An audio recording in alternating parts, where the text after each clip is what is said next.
पहली दफ़ा आप अयोध्या कब गए?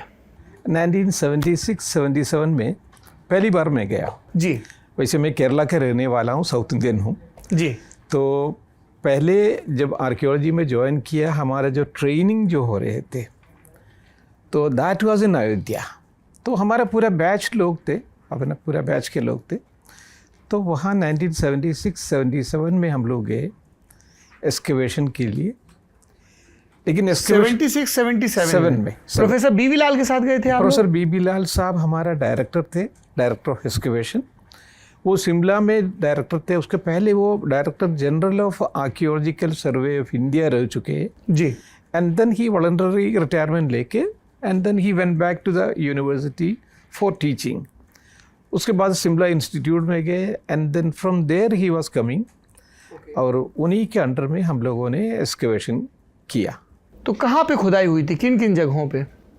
कई जगह पे किया है। मतलब वो जगहें कैसे आइडेंटिफाई की आप लोगों ने? इम्पोर्टेंट जगह जो है, एक तो जन्मभूमि है जो कॉन्ट्रोवर्शियल जो मस्जिद थे उसके एक तो back side that is western side, फिर सदर्न साइड में किया, 2 जगह वहाँ किया।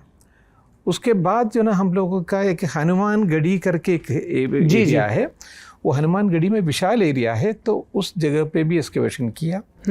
फिर एक थोड़ा सा दूर मणि पर्वत करके जहाँ से भरत जो ना पूरा एडमिनिस्ट्रेशन चलाया था, तो वहाँ पर भी एक्सकेवेशन किया। उसके बाद लाल साहब ने खुद जाके जो ना, जैसे श्रृंगवेरपुर है, भरद्वाज आश्रम है, चित्रकूट है, इन सारी जगह पे उन्होंने वो इंडिपेंडेंटली बाद में था, वहाँ पर भी एक्सकेवेशन किया। तो ये सारी जगह पे हम लोगों ने एक्सकेवेशन किया। हम लोग ये जानते हैं कि अयोध्या वाला जो सिविल लॉ सूट था उस पर फाइनली सुप्रीम कोर्ट का वर्डिक्ट आया 2019 में। उसमें जब हमने डिटेल्ड वर्डिक्ट पढ़ा तो आपने जो साखी दी थी, जो गवाही दी थी, जो आपकी रिपोर्ट के निष्कर्ष थे, उसको भी बाकायदा कोट किया गया।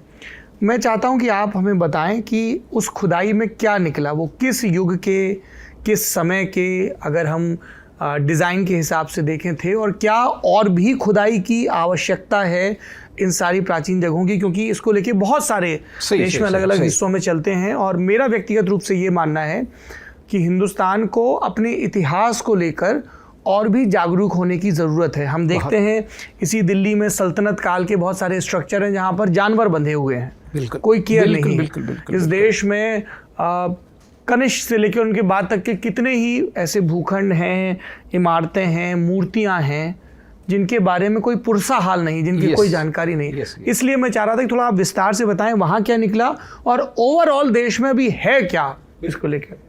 अच्छा, वहाँ पहले जने में वो मसला ले रहे थे हम। 76-77 में जब एक्सकेवेशन के लिए गया तो एक्सकेवेशन करने के पहले हम लोग एक्सप्लोरेशन कर लेते हैं, आसपास का एरिया बाहर से जाके देखेंगे और फिर ये कोशिश करेंगे कि जो ना इसके नीचे कुछ हो सकता है या नहीं हो सकता है। उस ज़माने में ये टेक्नोलॉजी इतना डेवलप नहीं हुआ था। ग्राउंड पेनिट्रेटिंग रडार सिस्टम, आजकल जीपीआर सिस्टम है, लेकिन उस ज़माने में नहीं था। तो हम लोग जो ना देख लेते हैं कि और जो ना पढ़ के जाते हैं एंड देन कोरिलेट करने के लिए कोशिश करते थे। तो उसी हिसाब से हम लोग भी मस्जिद के अंदर चले गया तो मस्जिद ताले से बंद था, एक पुलिस वाला था, इतना बड़ा कोई इश्यू नहीं था 76-77 में। तो हमने उनसे कहा कि भाई हम लोग जो ना कोई कंट्रोवर्सी के लोग नहीं है, ये शोध करने विद्यार्थी लोग हैं। तो उन्होंने कहा आप अंदर चले जाइए। तो अंदर जब जाके देखा तो ये मस्जिद है, उस मस्जिद का जो पिलर्स जितने भी है वो सब जो ना मंदिर का पिलर्स थे। तो आपका सवाल होगा कि ये आप कैसे करेंगे कि ये मंदिर का पिलर है, ये मस्जिद का पिलर है।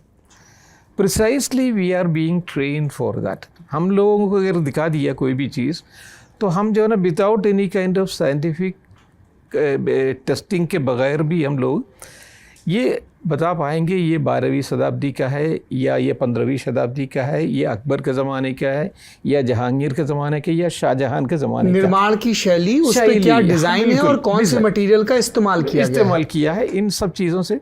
तो उसको हम लोग कहते हैं स्टाइलिस्टिक डेटिंग कहते हैं। स्टाइलिस्टिक डेटिंग जी। तो जब अंदर जाके देखा तो 11th and 12th सेंचुरी का जो मंदिर का जो पिलर्स थे उसी को मस्जिद में रीयूज किया था। कॉलम की तरह इस्तेमाल कॉलम की किया। तरह, 12 पिलर्स थे।